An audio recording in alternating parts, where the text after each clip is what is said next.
ζήστε το δράμα του άντρα του άνεργου. Έλα! Είμαι άκου τι γίνεται μέσα.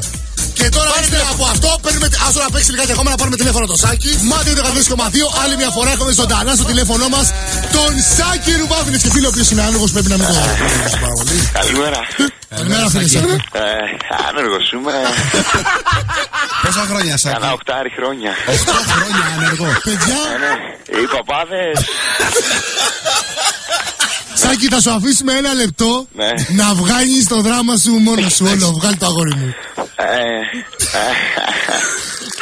Σου ευχαριστώ.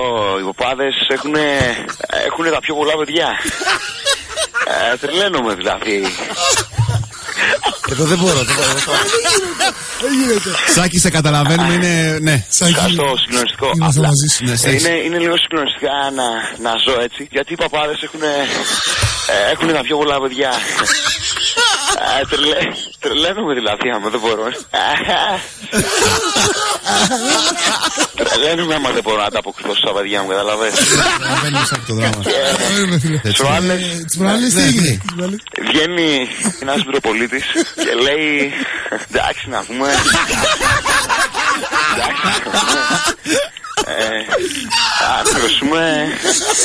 Άνεργος είμαι κάνα 8 χρόνια. Και τραγουδά. Τρελαίνομαι δηλαδή άμα δεν μπορώ να τα αποκριθώ στα παιδιά μου. Μεγάλο δράμα. Μεγάλο δράμα, Σάκη. Ναι. Σας ευχαριστώ πολύ. Να είσαι καλά, Σάκη. Να είσαι καλά, εμείς από εδώ έτοιμοι. είμαστε έτοιμοι, ναι. Είμαστε έτοιμοι.